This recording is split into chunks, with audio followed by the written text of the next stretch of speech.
Mga boss, welcome back ulit sa ating channel. So, meron na naman tayong panibagong project bike ngayon. CV400 polish bike. So, hard start.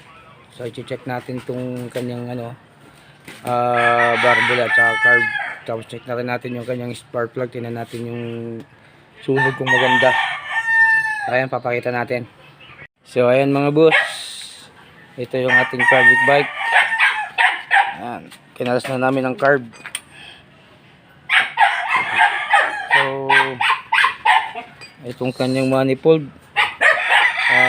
kuwan na, hindi na original radiator hose. So, isa rin to sa magiging sanhi ng hard start. So, hindi na siya fit. So, ayan. So, hello muna sa aking Siamese. Ayan, nakatali yung aking pusa. White. Ayan.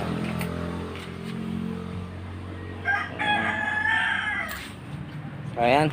Stay tuned tayo mga boss para makita natin kung anong naging problema itong hard start niya.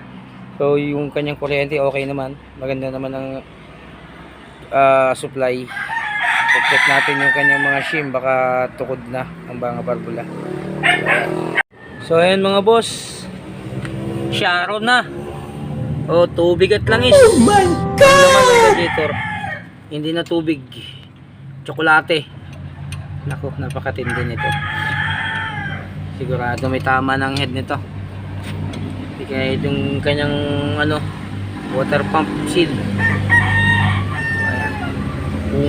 Bumubulwak. Ayan. Sige. Baklasin mo na, TikTok boys.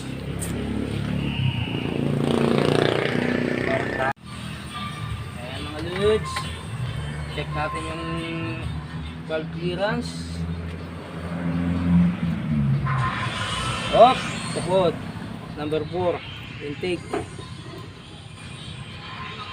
Exhaust. Okay.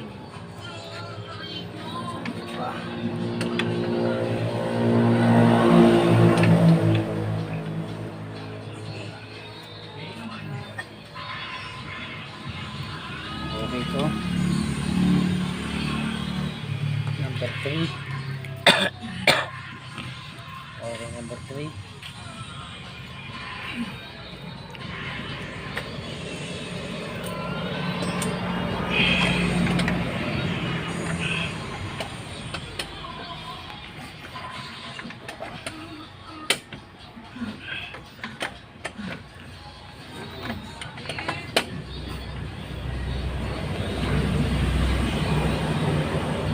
Ayan, tukod sa number 4.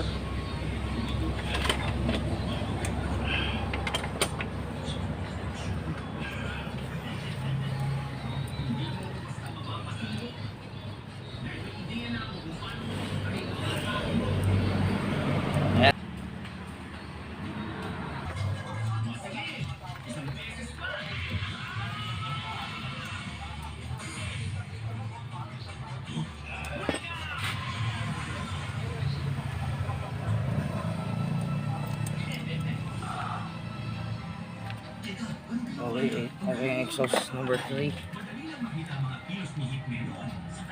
Okay.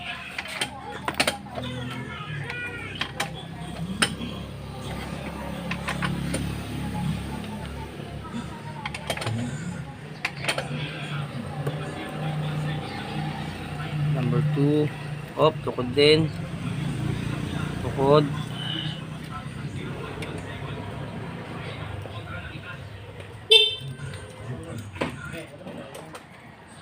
Okay.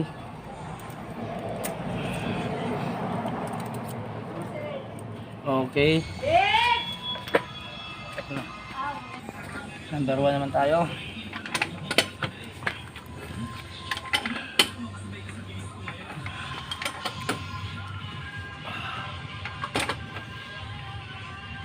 Yeah. Matindi to guys, tukod lahat. Tapos sabihin pa niya hindi. Hindi nga may suot ng halos pinakamanipis na to na pillar, sa pillar gauge. Yan, tukod din.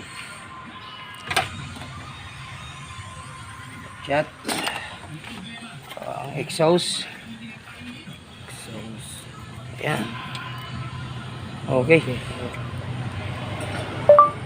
Isa lang ang hindi tukod sa ano, sa intake. Sa number 4, isa lang, isang barbula lang. Ayan. Okay guys. Ayan mga loads, nabaklas na namin. So, ayan. Okay. Ayan sa part 2 ng vlog na to. Papakita namin kung paano inaasa yung ship. Ayan. So, lagi lang kayo nakasubaybay sa aming vlog mga loads.